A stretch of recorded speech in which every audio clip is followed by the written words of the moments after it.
sweetest feeling for Rotherham United. Woods got around the back, and Richie Wood has done it again.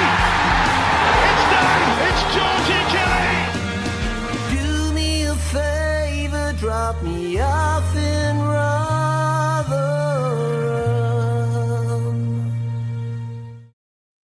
Hello everybody, welcome back to New York Talk, the Rotherham United podcast. It's time to look at some South Yorkshire derbies. We're going to look back at a loss on Tuesday night and then preview our first league, so first meaningful South Yorkshire derby of the season as we go across to Donny on Saturday. Plenty to cover, which makes a change. Mick's with us first of all. How are you doing, Mick? All good, mate. Thank you. All good. Excellent stuff. Sam's back. How are you doing, mate? Yeah, good. Thank you, mate. Excellent stuff. And Kev's back. How are you doing, Kev? Not bad, thank you, mate. Good stuff. Got you two with us, as is Bazza, Chris, Page, Darren Cook, Jamie Wilkinson are all with us, which says evening all. Football was 45 minutes. Jamie Wilkinson with us, Noel Jordan, Stevie Mick, and Joshua Caswell are all with us. Mick, I'll start with the Barnsley game. A 2-1 loss, obviously, in the Carabao Cup. But it's a little bit like the Wigan game. There's still plenty of positive to take from that performance. Nobody wants to lose, obviously, but there were still plenty of good things about that game for me. Yeah, I thought so. I really enjoyed it. First 60 minutes, I thought we were really good. First half, for me, I'm sure if there's any Barnsley fans listening, they'll completely disagree. But for me, the first half, I thought we were significantly the better side. So they didn't look in it for the first 20 minutes at all. They didn't, you know what I mean? They gave us nothing. So, yeah, I thought there's a lot of positives to take out of it. Defensively, we're weak. We know that, and we know why as well. So it's not like, you know, there's any big surprise really about that. Disappointing to concede the way that we did, but you know, there's positives to take out of the game. That you can see what Matt Amshaw's trying to do. You know, you can see the plan. You can see that some of the time now it is working, and that will continue to develop. Hopefully, that will continue to develop, and we'll be able to put a full 90 minutes together at some point this season. Fingers crossed. Yeah, you'd hope so. And to be fair, Kev, we've scored the one goal. Tete's had one cleared off the line. Williams then at the bar. There was another one in the first half, which wasn't on the highlights, but was also clicked off the line. We could have been 4-0 up, and that would have been 4-0 as a stretch. But to be 2 or 3 up would have been fair on the patterns of play up to when they scored. Yeah, I think I can answer Mick's question on behalf of Barnsley fans, because obviously, as everyone knows, I live in Barnsley. So after the game, I was sat in town having a couple of beers with Barnsley fans, all nice blokes, and they were saying exactly what Mick just said. It should have been game over at half time. Had we had a bit more, it weren't even down to bad misses. It was brilliant last ditch defending, and then a super save tipping onto bar. We looked by far like a team from league above. We just outplayed them. It was just lovely. It was a joy to watch. I can't remember last time I saw us play like probably Gillingham away, if I'm honest, when we won league. That's probably the last time I saw us play with that such attacking flair and actually looked like we were going to score goals. And it was a joy to watch. And, you know, we all know what happened after that with the substitutions, both ours and theirs. Ours weakened us, theirs strengthened them, and they went on to win game. But all in all, I was very happy with the performance. I was very happy. I'm not happy to lose, but I think we gave us a good show itself. And Barnsley fans, I'll admit, though I'm not lucky to get the wings in the end, they deserved it because they were a better team second half. But we should have been outside. Yeah, we absolutely should, Sam. And it's just one of those things that if somebody said here, there's 2 games this week, one's away at Barnsley Cup, and other one's at Donny League, you're taking the Donny win. So it's one of those games that we all want to look cup run, but at the end of the day, we can take it because there were positives. You can kind of take it on chin and hopefully move on to bigger and better things on Saturday. Oh, 100%. When I finished watching it, I was quite positive until I looked at Twitter. There's your first mistake, mate. There's your first mistake. But, just look at, compared to when we played Barnsley last season, it's completely different. Look at it compared to the last 2 away games we've had, where we didn't have a shot on target, or we had 1 shot, didn't we? And we had I think we had 9 shots on target. And I feel like you want to win them, but I feel like fans were like, it's like we're entitled to win. Do you like we should be winning this? But 2-1, and we've had 9 shots on target, 2 of them cleared off that line, 1 tipped onto crossbar. It weren't a bad performance at all. I don't. There's nothing to be. The defence, that's negative, but that's about it, really. Yeah. You're doing it wrong. You're meant to think of like 16 negatives to 1 positive. You're doing it all wrong, mate. It's because I'm on that cult, you see. That's what's the problem. Yeah. Of course. I also want to say that's the first away game I've been this season, and I thought the fans were brilliant. By the way, I don't know whether this came across on telly or not. No, but did it not? No, not really. I thought the fans were excellent before the game. Obviously, because the tunnel where the tunnel is, the players got a brilliant reception. As soon as they come out, from minute 1 to we were at that quiet spell when Barnsley were on top. But even when we started second half, I just thought fans were fantastic. And I think we look at social media and we think, oh, everybody's rated miserable and negative, but they're under 1,000. They were all brilliant on Tuesday. So hats off to the fans who made the journey actually go to games, which is cool. Mick Ajani Martha gets his first goal for the club. We said we like him. I've said I liked him since day one. I think everybody else has. That's the quality. That's what he can do. And he probably had a pretty quiet game other than that. But that moment of quality was just it was superb. Yeah, it was. He didn't see a great deal of the ball, did he? To be fair, for most of the game. But when he did, he made it count. And that's what you want from a player. You know, once he bulks up a little bit, a couple of years on his back, and he gets a little bit more sort of bulk about him, he is going to be a hell of a player. He's a hell of a player now. Yeah. And the fact that he's playing for us just it blows my mind, really, how we managed to get him. But it's great that we have. And, I can only see good things coming from him. So, yeah, I like him a lot. I do like him a lot. But I have to say, I can't think of any of the signings that we've made that I think, not sure about him. I can't think of any of them. Usually, particularly when a team makes 11 changes in closed season or brings in 11 new faces, you start to think, well, there's going to be 2 or 3 of them that, I'm not really sure about. Correct me if I'm wrong, I can't think of any where I'm thinking I'm not really sure. All of them, I can see the qualities that they've got, and all of them have added something to the team already.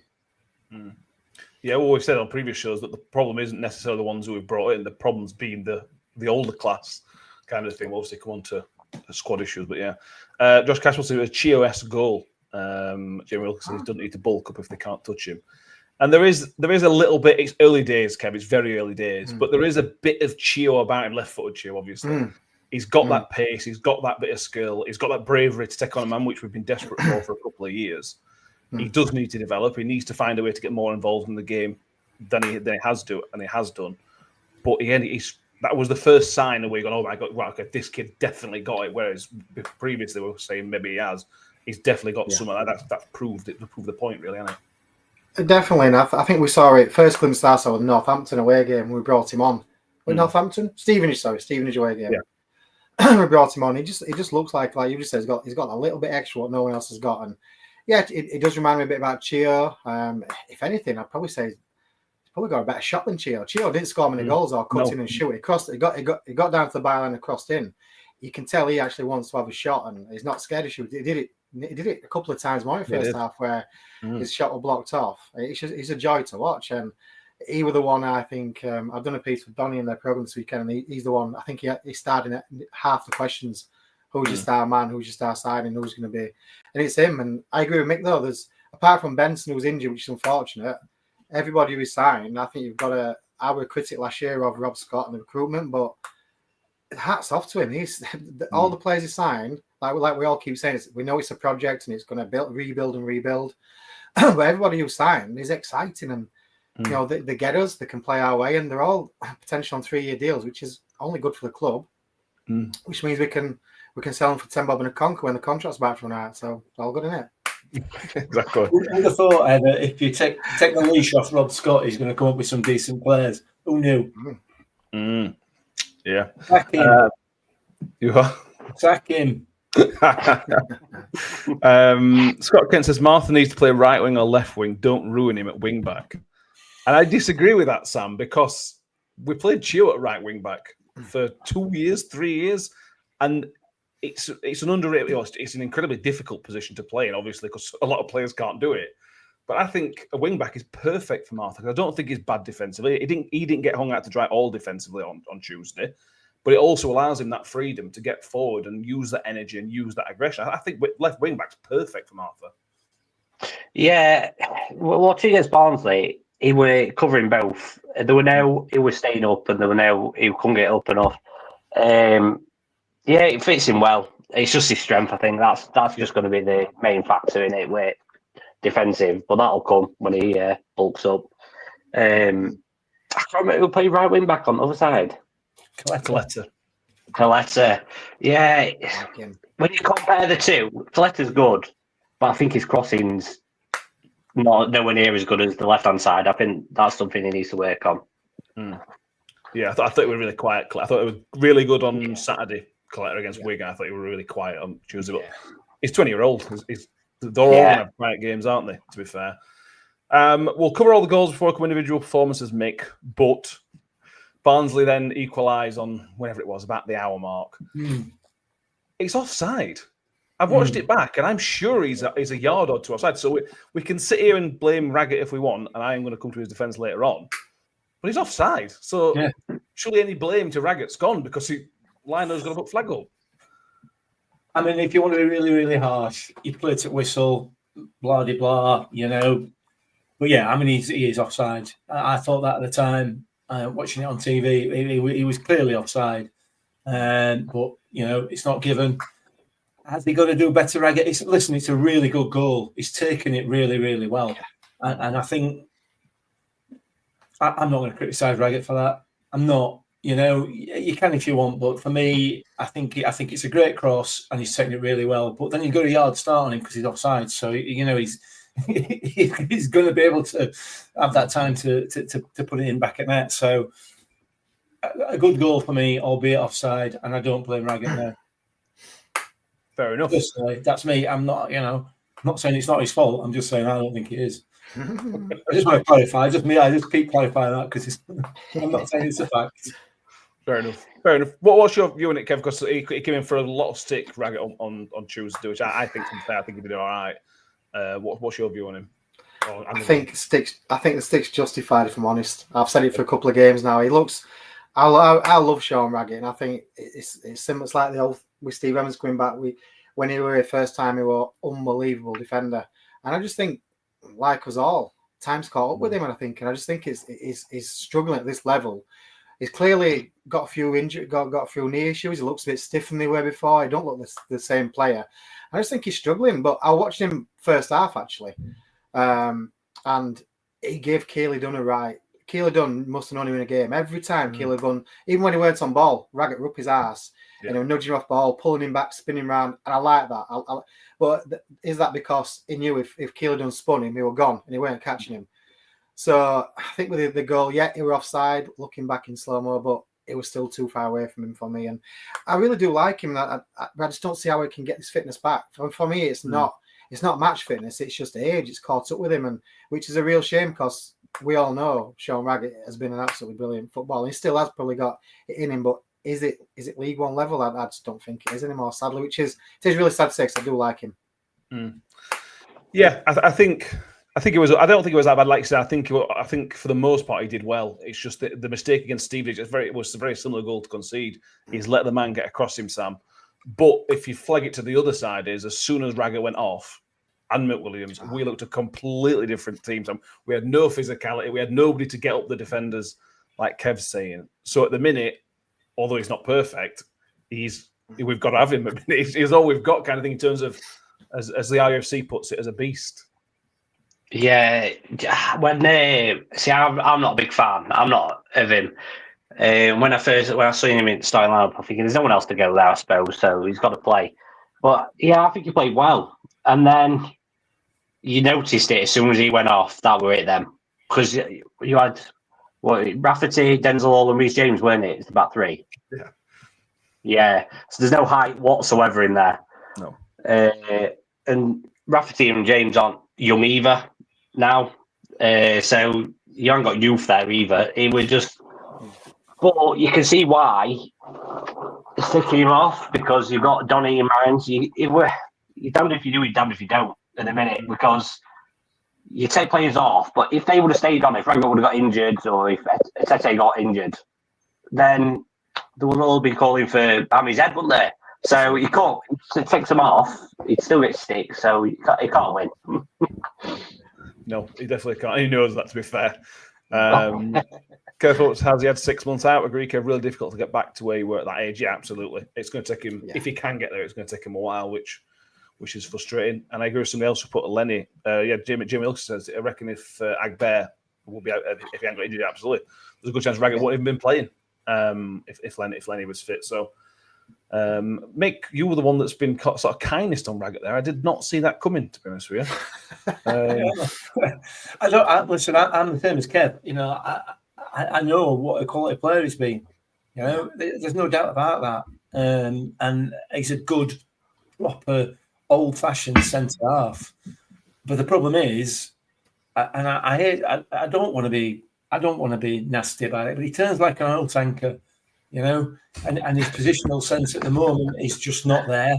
You know, he's good. If he gets turned, he's got no pace. No, that's not his job, and that's not a criticism of him. But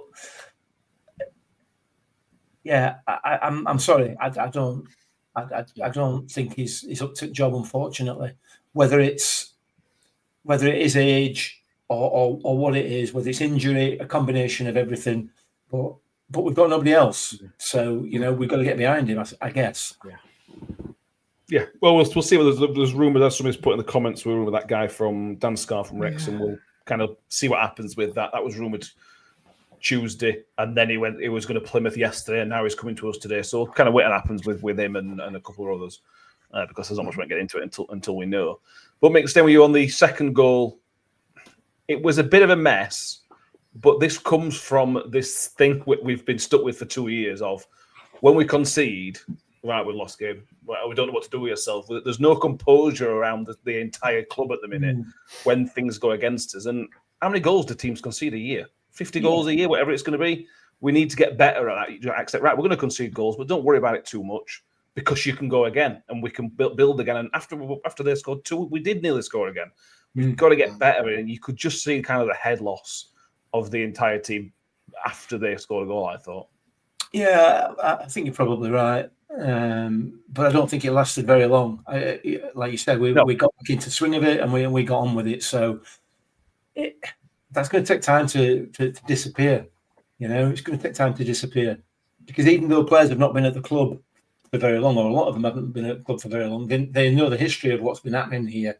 They know the atmosphere around the club amongst the supporters, you know, and I'm sure a lot of them will see all the criticism that they get on social media as well. So it's going to have an impact, all those things combined. So it's going to take some time. But I think had that happened 12 months ago, I think we'd have probably lost 3-1 or 4-1. Yeah. But we didn't, because we got back into the game, we got back into the swing of it, and like Kev said, we could have arguably had another one, got an equaliser. So yeah, it's a problem, but I don't think it's as big a problem as it has been. And I think as time moves on this season, it won't be a problem. I hope. Yeah. Jimmy Wilson says that will come with confidence when we play with a consistent squad. Kev, do you think that's fair? That once over time, once these players have played together, once they get a bit of momentum, then that kind of that strength of character will build. Yeah, absolutely. And I think that'll you'll see that in like you say when we start playing together at the back, whether it's Lenny and whoever he's playing, they'll play off each other and feed off each other and know the weakness and strength. So if Raggett's gone missing, his man will cover him. It will, of course, that'll come with time. That's just standard football, isn't it? But I'm a bit worried about this Scar. If I know we don't want to talk about him, but he's 31 in December. He's same age as Raggett. Yeah. I mean, hopefully he's not as injured. You know, I don't recognise his name much either. Exactly. That's what I'm worried about. I think ideally, like we've got Lenny, who is clearly a talent. All right, he's been a bit unfortunate with his injury, but I think I'd rather see a bit of an unknown come in, someone young and athletic who can chase back and get back and stick his body on the line. Who knows? I'm not criticising him. I hope we sign him. We need people in. So hopefully, Hammy's done his own work and is the right fit. So yeah, I'm certainly not criticising him, but his age and his lack of game time would concern me. Yeah. Yeah, I know what you mean. I have seen that, and we'll try and get a Wrexham view if we do, Sam. I'll try and speak to one Wrexham podcast and see if we can get a bit more about him and see what they think. Matt Miller says, we don't seem capable of stopping opponents' momentum when they get ahead of a steam. Positive vibes coming from the guys in the podcast, only partially justified, in my view. I like Mike. To be fair to Mike, some people might seem that, but it might be really negative. He's just checking us and bringing us back down, which is what we like Mike to do. But do you think that's fair, Sam? Are we being too positive at the minute, or do you think there is still plenty of issues? There's issues, but I won't say we're over positive because we come back against Wigan, didn't we? Because they scored first, and then we scored 2 after that. So, if you, like I said earlier, look at our 2 last away games, we've got like 1 shot on target in 2 games. We got 9. It seems to be improving game by game. And like it were a half against Wigan, weren't it? And then it were, you could say, first 60 minutes and then the last 10 minutes against Barnsley. So it's getting there. Like Hammy said, you're never going to dominate for 90 minutes, are you? It's never going to happen. So it's getting there. It's just letting teams gel. And say, how many players have we got out? I think we've had about 9 injuries so far since we started. So that Jules weren't playing either. So that's starting 2 centre backs gone. Yeah, it's about having something to hang on to, and I think certainly for the last year, well, certainly the last 2 years, we've had nothing to hang on to in terms of positives, virtually nothing. We finally got a little bit of summer, and it might be a draw and a loss, but there's some real positives to take out of those performances. I certainly think terrific consistency is the key to a successful team. Jim Wilkins, do we know a timescale for Lenny? The answer is no. That's going to be playing it by ear. It was 2 weeks to 2 months, weren't it? Was the range? So God knows on that one. I think in the Paul Davis articles, the months is the timescale or month, but it's certainly not going to be the next couple of weeks. I don't think. No, that's why obviously wants to bring a centre half into the building. I can win the game. What we normally see, what we have seen the last 2 years, is the game just peter out. Barnsley take a little bit of control and it just ends there. And to be fair to Barnsley, they ended up with their strongest team. They had to bring their players on to get themselves back into a game. And for those last 10 minutes, they went back foot. Cam Dawson probably should have scored at last minute. If it's a striker, he does because his balance is better. Liam Kelly's got to do better with that ball across. That was poor. But we were in it, mate. We were well in that game, and if we'd got an equaliser, we'd have been fully justified for a point for penalties. Yeah, 100%. You're right. I mean, I was off my chair. I thought Dawson had done it. But yeah, he should have banged that away. He should have put that away with his goalkeeper. So you can't criticize him for that too much, can you? I guess. But we could have got something out of that game. We could have, and I think Augusta penalties. We have a fair chance of winning that. We Cam Dawson in goal. So disappointing to go out, but overall performance-wise, I don't think it was too bad. A quick mention for me for Dan Gore. I thought he had a bit of a howler when he came on, unfortunately. And I'm not going to dig him out. He's a young kid, but I think both goals came from him losing possession of the ball in an advanced area in midfield. Maybe just doing a little bit too much. He'll learn, obviously. He's a kid, but that's something that needs to be worked on. He's not stepped up the way I thought he would step up so far. I think he will. That midfield is an issue at the moment. But you've got to remember, Joe Powell didn't play for the bulk of the game, and McWilliams went off, and so on and so forth. So the midfield was a bit of a mess.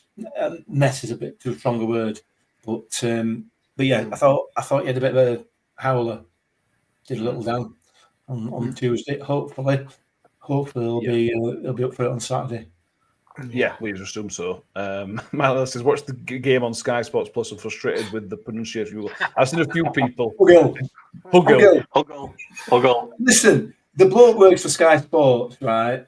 Me and my wife were talking about this. There's zero excuse for that. It's not like he's a brand new player. It's not like he's a 17-year-old player. He's played in Premier League. He's a well-known footballer around football circles. It is absolutely unforgivable is a bit strong, but it's appalling. It's dreadful. We'll just add it to his long list of frustrations about Hugo. Just another one. Another one. Get it right, for God's sake. Um, Man who always gets it right here. Well, yeah. Let's do the positives for now, Kevin. That's Sean McWilliams. It was man of match for me. I thought it was brilliant. I thought it was man of match probably against Wigan as well. He is a Rotherham United midfielder. We saw from bits last year that he was definitely a kind of our style. But when he came off, there was zero in that midfield, and that's a worry because he's had his injury problems himself. So if he does get injured or even leave by transfer, which was rumoured a few days ago, that's a big problem. Yeah, like I said earlier, when we made the sub, I was no doubt about it. Our substitutions weakened us, but I knew that. But due to the lack of depth in our squad, needing key players for Saturday against Doncaster, which I got criticised on social media for saying this, but Saturday's game against Donny is much more important than Barnsley away on Tuesday night in a cup. So when I made the substitutions purely to protect them because we've got that bad injury crisis, and I fully get that. I accept why he did that. The problem was Barnsley made 2 or 3 changes which strengthened their midfield.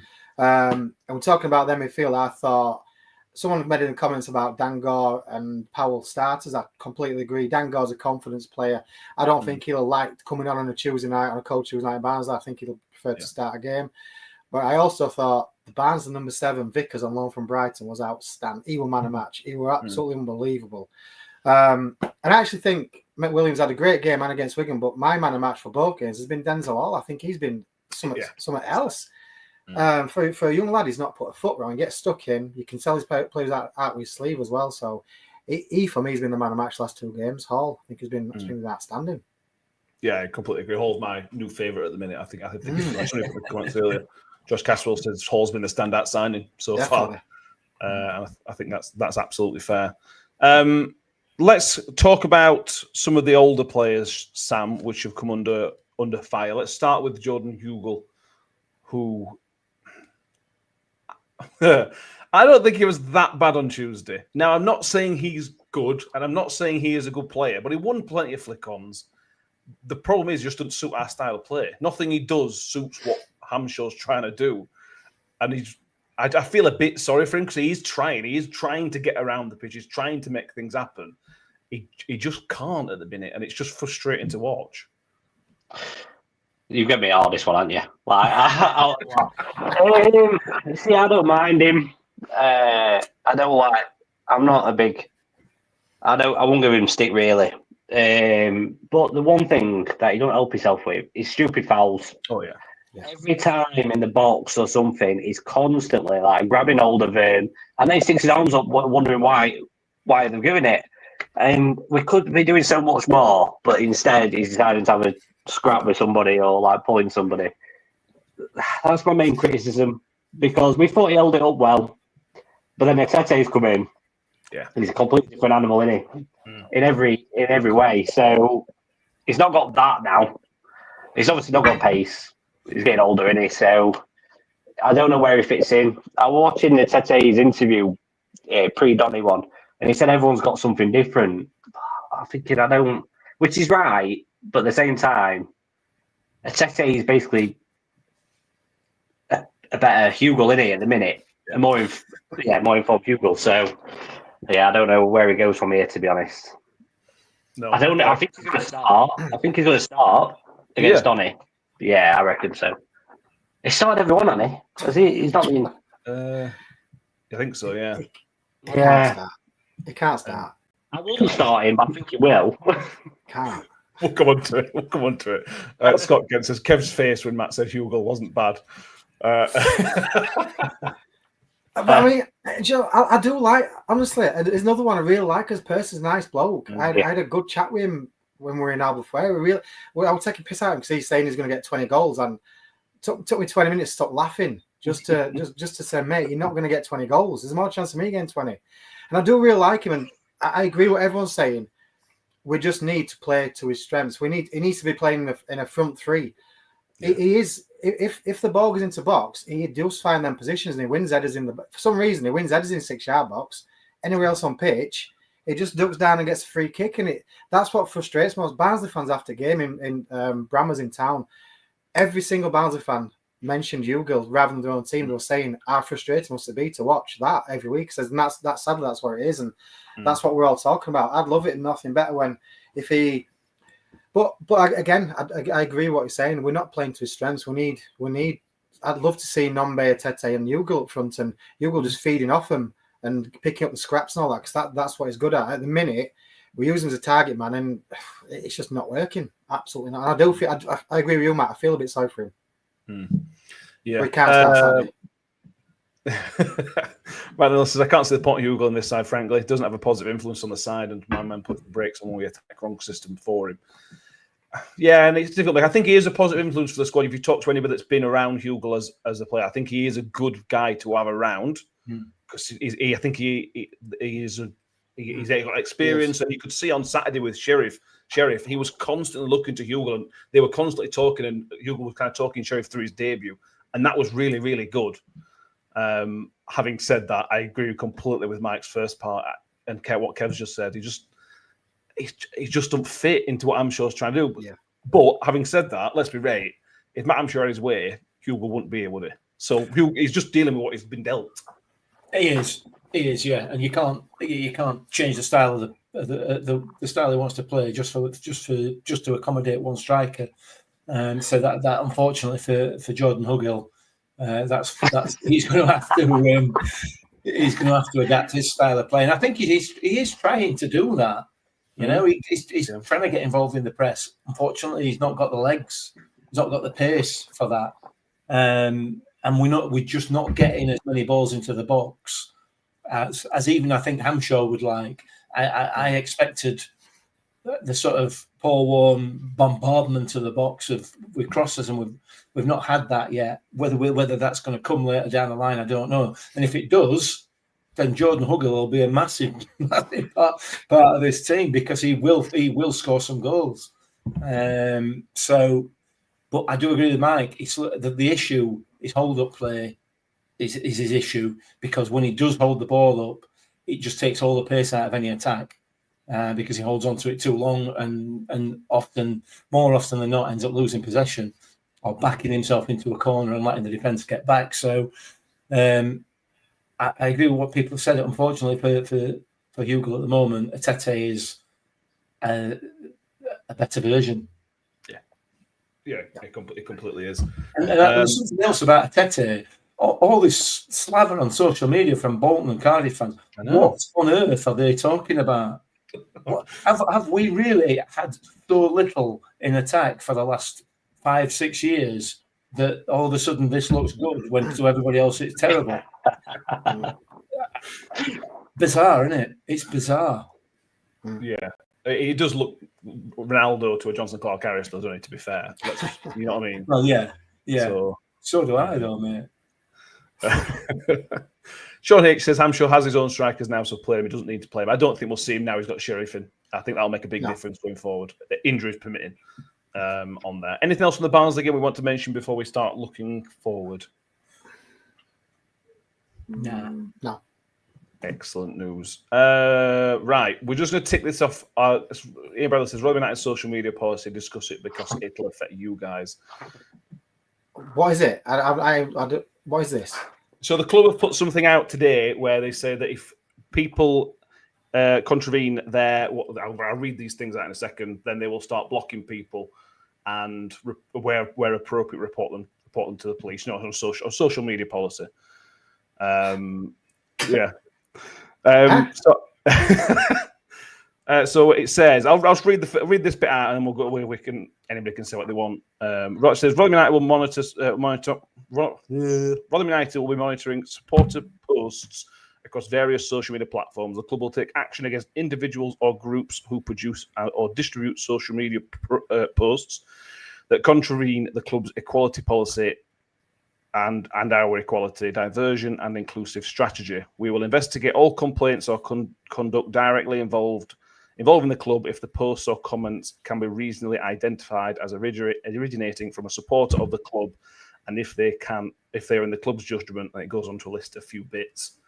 Basically, it's telling people to stop abusing anybody at the club, and that's kind of it.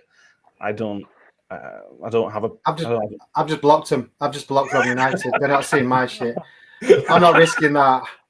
I'm not risking this.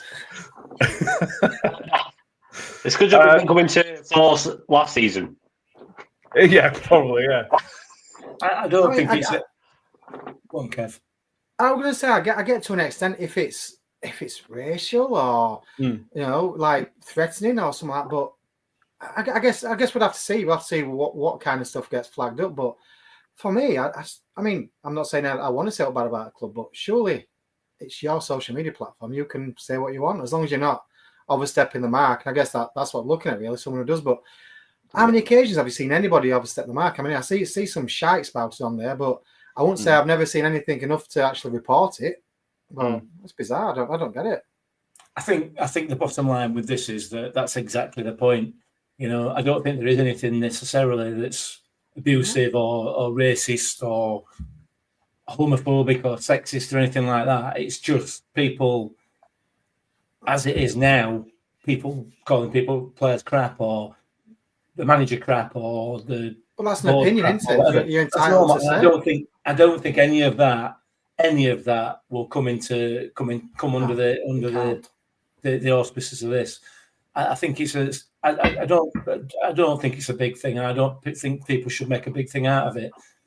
It's an EFL initiative for a start. That's what it says in there, rather than a Rotherham United initiative. So before we start talking about, you know, banging on about club being soft and all this, that and other, they've got to do it because the EFL said they've got to do it. So that's one part of it. The second part, like I said, given last season, for example, in this podcast, me in particular, my criticism of the manager last season, I would hope, and I can't imagine why that would ever come under the auspices of this. Likewise, with anything else that we say, almost the vast majority of other people on social media, some of the stuff that none of us agree with, you know, I can't see any of that coming under it. It's all about what's bordering on criminal offences, essentially, isn't it? And we know what people are like on social media. You know, it's full of 12-year-olds who hide behind a profile just spouting garbage, isn't it? The vast majority of the time, that is the case. So, listen, don't get out of bed about it because I don't think it'll affect anybody. I'll be very, very surprised if it does. And if it does, they'll probably deserve it. I just don't see how it can be like, I know that it's nothing to do with club. The EFL's brought it in and whatnot. But again, who's policing it? And surely it should be Twitter. Surely Twitter should be policing it because. So what they're saying is you can't call Jordan Ugle a lazy knobhead, but Matt, you can call me a lazy knobhead. Huh? How's that right? Basically, yeah. This is the problem, and this extends far beyond football, doesn't it? And you know, you can start to. It's a whole can of worms that that we don't really want to open up about. You know, who gets offended by what? I mean, come on, it's not our problem, is it? Let's be fair. Even we offend people sometimes. Can you believe it? Yeah. Well, again, not our problem. That. I think there's quite a few Rotherham fans who are not on here who might be a bit more worried than we are. So yeah, exactly. Don't know what you're talking about. Ultimately, it's not about. It's not. I don't think it's about us. I think it's all about the people who are bordering on. You know what would be a criminal offence out on the street. Yeah, it's one of those. Let's wait and see. I think it's a nothing thing, but let's wait and see. Jimmy Wilson, let's get back to the game. Fair enough. Let's get back to it. I agree with that. Yeah. Donny on Saturday, Sam. This is the South Yorkshire that means something. I did speak, as I told you guys before we start recording. With the scouting report will be up straight after we finished here. They are very confident, very, very confident. Donny, Sam. What do you feel about it? Because I certainly after last two games, I'm thinking it's going to be a pretty tight game. Yeah, I don't think it's going to be a guaranteed win to them, like some people are saying. They're a lot better than when we last played them. That's for certain. There's not going to be no 13-0 aggregate across the season, this one, I don't think. Yeah, before the season started, I was seeing people's predictions, doing EFL puts out prediction stuff.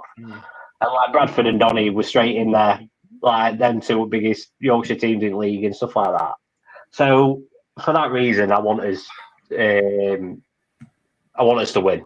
Just for that reason, because now like they're confident and they're gonna run away with league and stuff. We need to just temper their expectations a bit.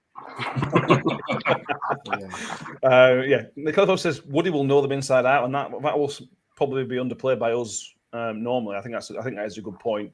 Jamie Wilkinson says this game has maybe come a bit too early for us, and I think this plays into what the third the RUFC put out Mick earlier, which was really, really good. Kind of comparing where we were when we battered them compared to where they were, and now the roles are basically completely reversed. We're at the start of this journey after a terrible few years, and they're two years into their sort of project. Yeah. They know exactly what their jobs are, and we're kind of still learning from them. So I get what Jimmy's saying. It's going to be something easy, but I still back us to be in a game, definitely. Oh yeah, 100%, and I agree with what the RUFC's put. That is absolutely right. We are where they were when we battered them. We're a league higher, obviously, because our starting point is obviously going to be higher than their. Our lowest point is going to be higher than their lowest point, obviously, because we are saying, done it. But do I get a ban for that? That's right, and I think I agree with Jamie there. I think arguably this game might be coming a little bit too early, but I think great. I'd like to see some overconfidence from them. Hopefully, that's not just the supporters. Hopefully, that comes into the team as well. I can't see it, but I hope it does, because I think we are starting to just about. We're not quite hitting our straps yet, but we're not a million miles off it. So we'll see. It ain't going to be a walkover, I don't think. No. Go ahead. You're going to say something, sorry? Yeah, I waiting for you to cue me in. I was going to interrupt you. Sorry. Gets professional, Matt. Apologies. On the flip to that, though, Kev, is that it is early on, but if we manage to get a good result out of this, pick up a win, then it just brings everything together. It can click you on for another month or two, because that's what these derby games are kind of like. I think it's a very good time to play them. I mean, their results so far, they've had a good start, but they haven't played anyone like. I think they played Exeter, Warwick, Port Vale, Mansfield. Good result away against Port Vale. Beat Mansfield. Got tonked by Huddersfield. Who else they played? My point being, Wickham. But Wickham aren't the team they used to be. The only team decent they've played is Huddersfield Town, and they got beat. So I think that, and like everything else, just like we do when we went up in Bradford, all promoted teams always have a good start. They always have a good start because they're high in confidence and all that. So let them be confident. And the way we've we're not that many points behind them. We've started really poorly. We just find a bit of form. We're getting a few lads back from injury. I don't want to be like Donny fans now, but I'm very confident. Weirdly, we're 4-1 at bookies. I think that's ridiculous odds. 4-1 away at Donny is mad odds. I'm not saying we're going to go there and turn them over 2-3-4-0, but I'm confident we can go in and get a result. 2 or 3 weeks ago, I wouldn't have been. Now, after I've seen the first half of Wigan game second half of Wigan game, first half of Barnsley game, I'm weirdly confident we can go to Donny and get a result. And so we should. It's Donny Rovers. No disrespect, Donny Rovers. Like I said, they're on a high from last season, and they've had an average start to the season, playing against average teams, in my opinion. So we've got nothing to fear. No, nothing to fear, and I expect that's how we'll go into it. You've got to go into it.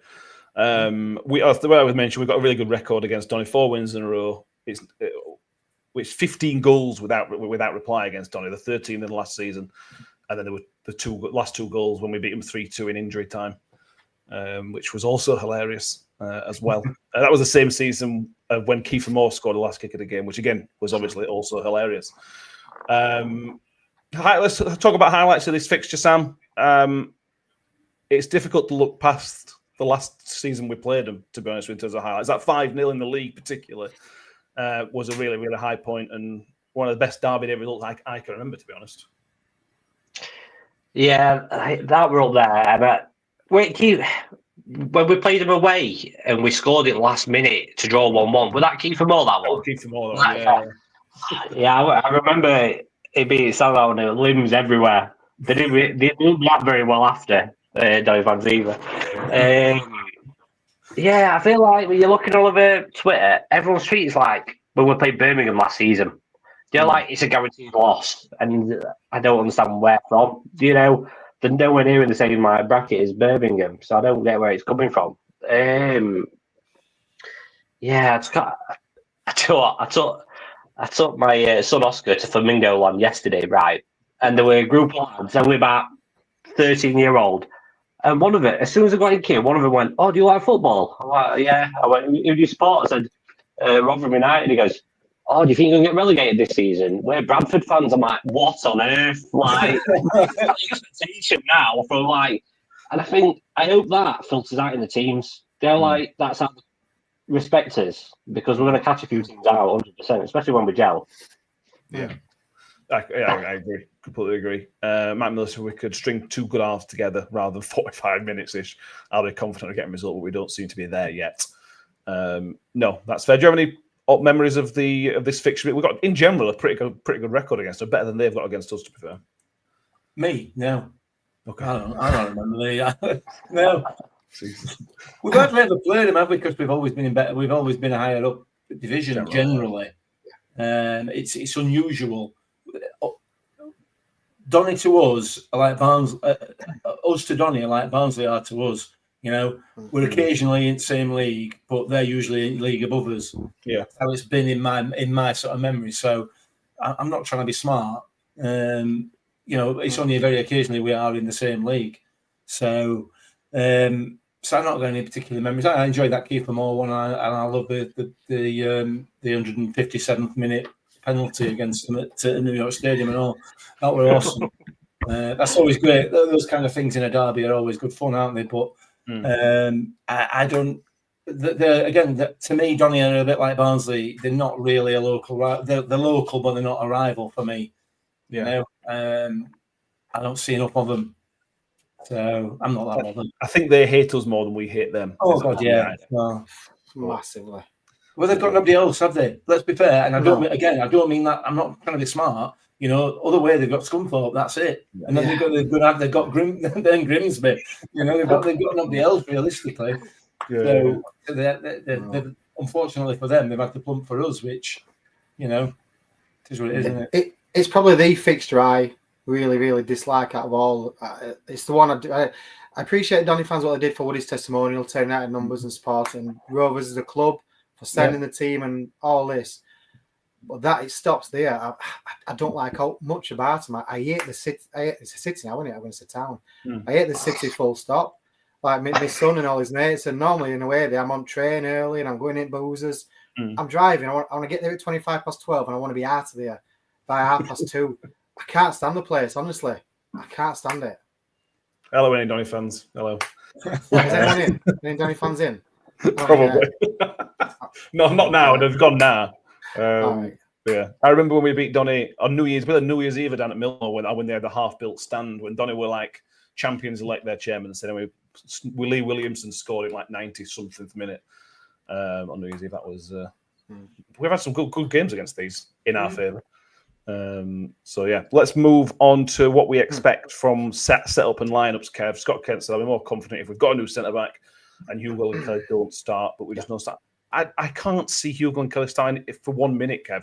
It'll be Sheriff and Atete, Powell, Gore, and McWilliams as your midfield three. I think that's perfect, to be honest. Absolutely, I couldn't agree more. That one message there sums it all up. I do think we'll have a new centre back. I'm not sure if he'll start. It's probably a bit too soon for him to start. I think he'll need to meet the team and all that. But Kelly and you, again, I keep saying it because I like the players, but I do like Kelly. And I've said this all along, and I mean it generally. As much as Kelly looks a bit out of his depth and all that, if anything, League One is too good for Kelly because he's not got the time as he'd have in the Championship and all that. League One, he's got rush now. Championship, he's got time to put his foot on the ball and pick his passes.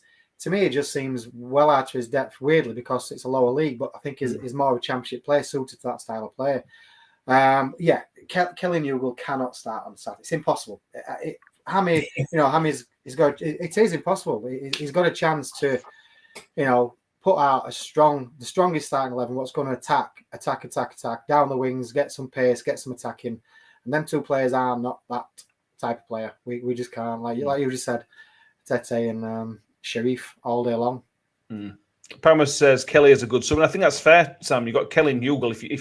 If you're chasing the game with 10 minutes left, you chuck a big lump up top. If you need to calm things down with 10 minutes left, you bring Liam Kelly on. I think there's definitely a job for him, but it's no way should be starting on Saturday.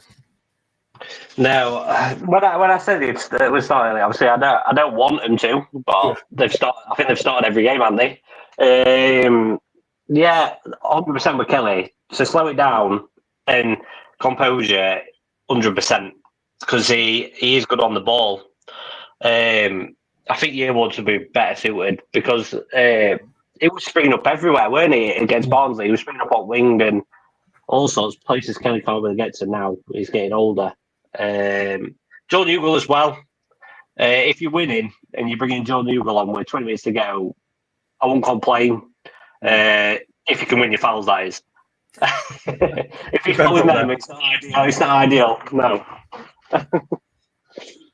No, I agree. I completely agree. Sean Hayes thinks he'll start Kelly and McWilliams. We'll say on that one. I think the question then becomes, Mick, your defensive five. Injuries permitting, because Hampshire did say there were some niggles from Tuesday. We don't know who that is. This is all. Let's assume everybody's fit in defence. Denzel Hall's your shoe-in because he's just been spectacular so far. He's the only one. You then got loads of questions because do you start Raggett? Do you keep Reece James as your left wing back, left centre back? Sorry, with a Martha, so Martha can be left wing back. Does Rafferty come in there? So you then move James to be there. Is that Jules fit? This is the one that's got to be sorted out, really. I think the defensive setup.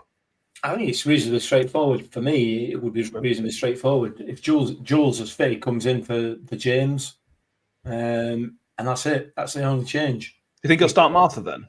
Yeah, definitely. Coletta right wing back, Martha left wing back, and then you've got Hall, Raggett, and Jules as a back three, which is reasonably strong. You know, The problem is that unfortunately Zach Jules has not been on it at all this season, and obviously he's coming back from yet another injury.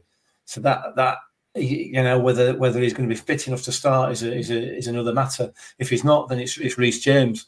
And it seems reasonably straightforward to me, anyway. Injuries permitting, and it's reasonably straightforward because we ain't got really anybody else. I'd definitely bring Zach Jules back if he's capable of doing 60, 70 minutes, and then you can just swap him out for James later on.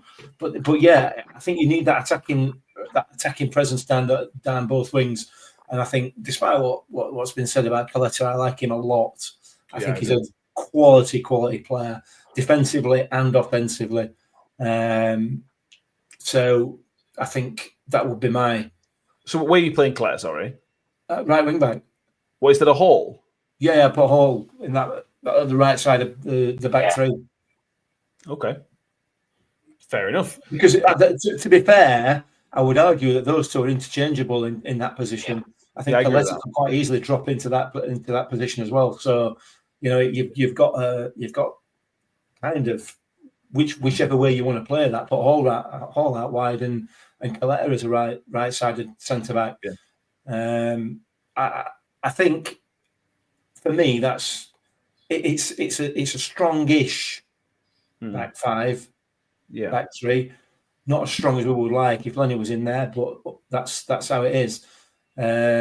So, but it also gives you that attacking threat, not only with Coletta and Martha, but also with Hall.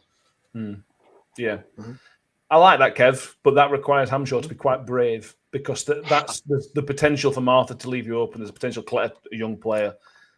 The safe option is to put James at left wing back and put Rafferty in there. But I agree with Mick. I would like to see a risk taken and be like what they did against Barnsley. Go and be really aggressive against them. See what they've got. Yeah, and it sounds daft when I say he's got nothing to lose. Well, he hasn't when it comes to this because it's what the fans want. It's not what we expect, and he gets paid to pick that team. But it's what we want.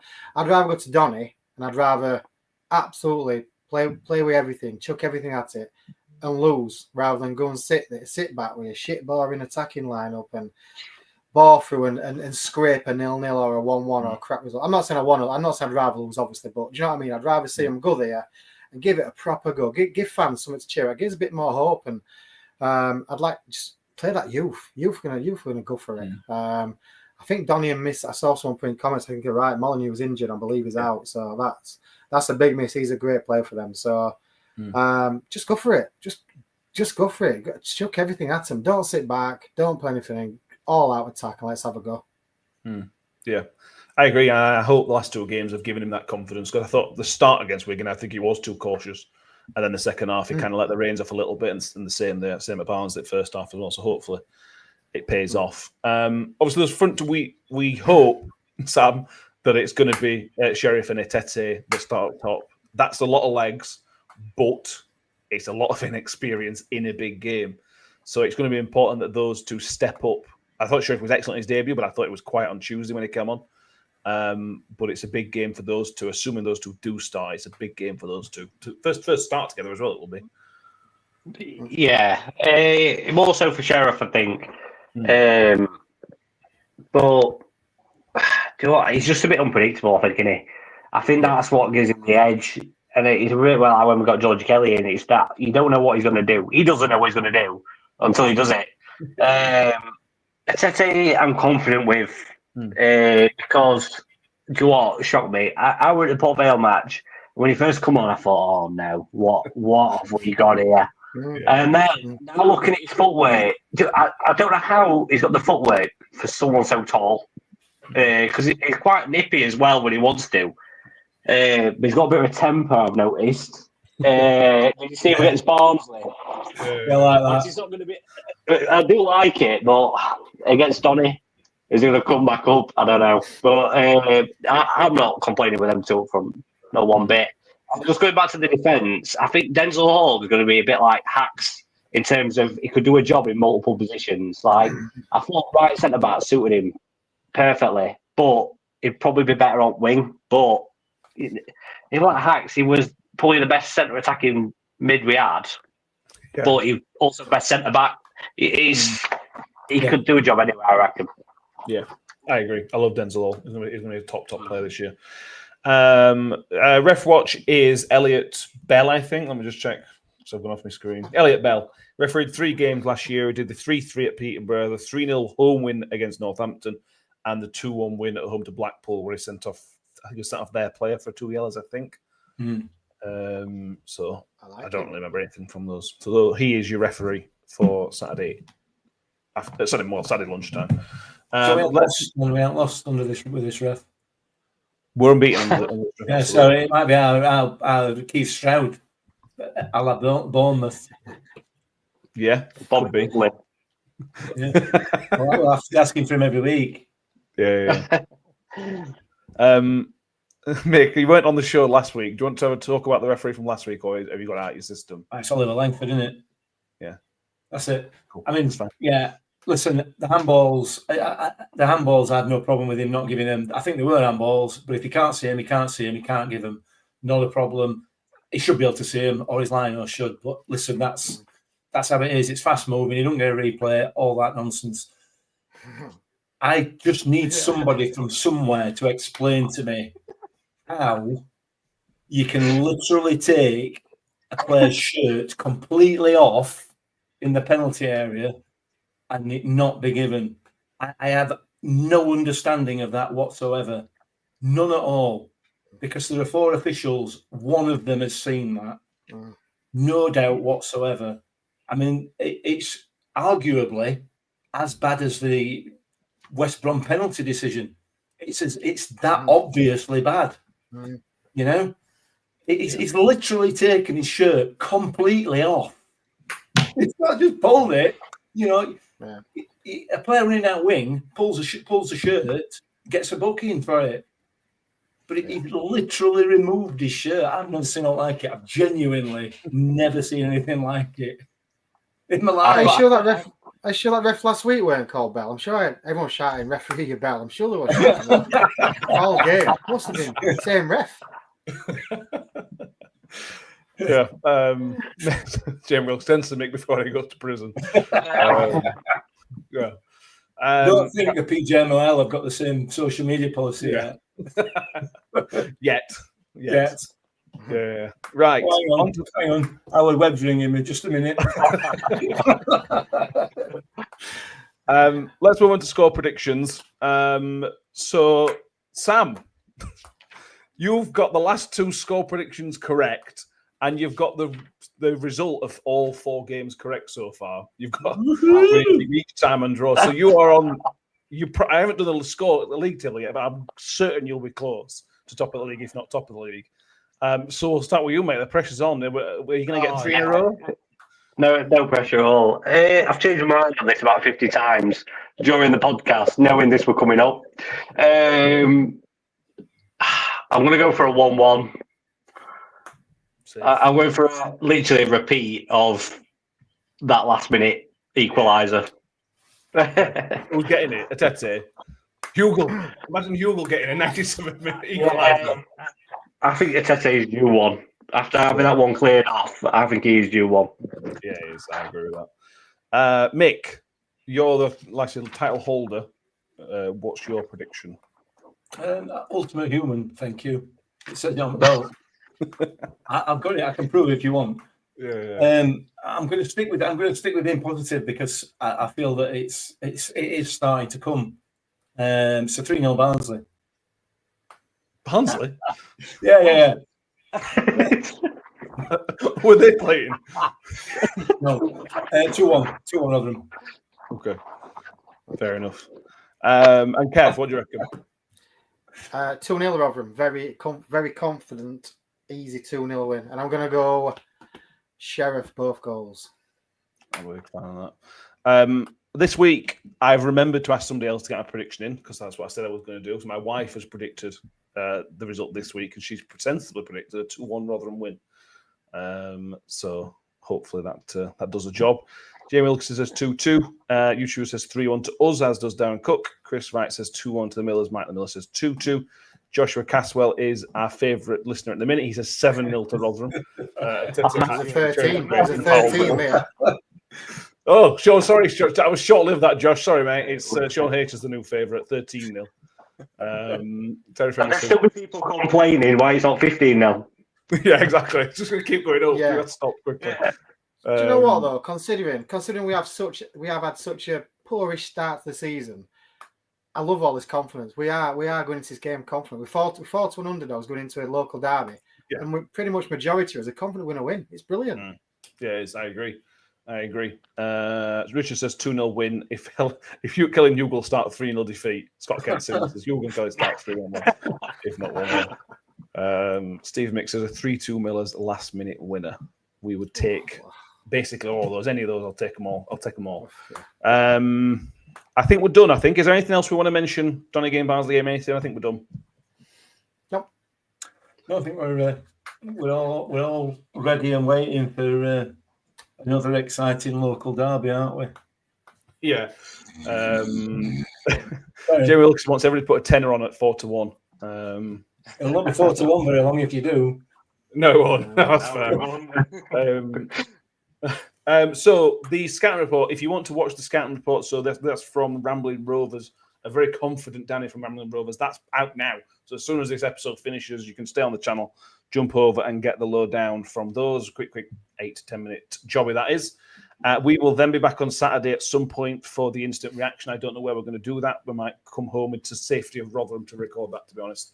But we'll see what happens. That will be out at some point Saturday. And remember, no show on Sunday because Monday is deadline day. So there'll be no New York Talk on Sunday. New York Talk will be back on Monday evening, as is tradition for deadline day. And it's nearly finished. So thankfully, we don't have to go through to 11 o'clock. As it's 7 o'clock finish, the deadline day. Thank God. So there's no rambling until 11 o'clock from New York for us this year. But yeah, we're not used to it, so don't turn up for it. If you haven't done so already, please make sure you subscribe and give the video a thumbs up. If you're listening on iTunes and Spotify, you can give us a 5-star rating if you want to do as well as subscribe, follow, whatever you provided us allows you to do. Thank you, Mick. Thank you, Kev. Thank you, Sam. It's been fun. I've enjoyed this. We'll see everybody next time. And as always, up the Millers. Yeah, up the Millers. Comes for more. 2 for Jensen, 2 for Rotherham. Shoots! Ravel, ambitious, but brilliant! The sweetest feeling for Rotherham United! Wood's got round the back, and Richard Wood has done it again! It's done! It's Georgie Kelly! Do me a favor, drop me off in